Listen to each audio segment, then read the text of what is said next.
આજે આપણા એસસી સમાજમાં જે 3 ટીમોએ ભાગ લીધો હતો એમાં જે ટીમ વિજેતા થઈ છે આપણે ટ્રોફી આપ્યા છે.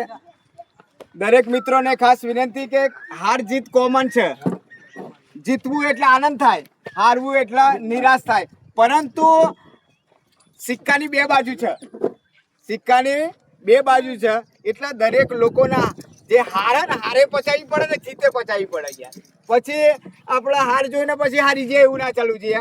આ જે તમે જે રમી રહ્યા છો એ તમારું ફિટનેસ જળવાઈ રહ્યું છે. ખરેખર હું અભિનંદન આપું છું. સાથે સાથે તમામ લોકો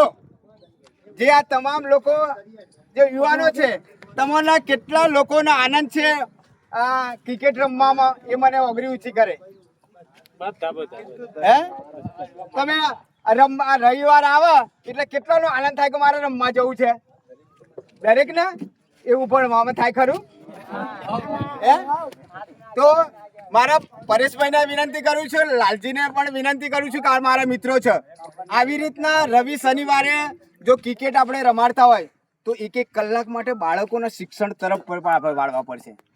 જ્યાં સુધી આપણી સમાજમાં એજ્યુકેશન નહીં હોય ત્યાં સુધી સમાજનો વિકાસ થવાનો નથી.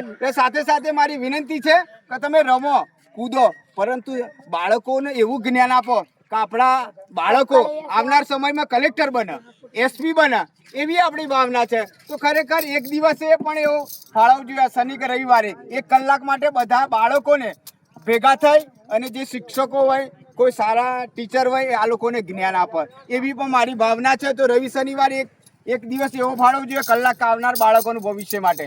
તો આપણે પરેશભાઈને લાલાને વિનંતી કરીએ કે જે વિજેતા ટીમને આપણે એવોર્ડ આપીને આપણે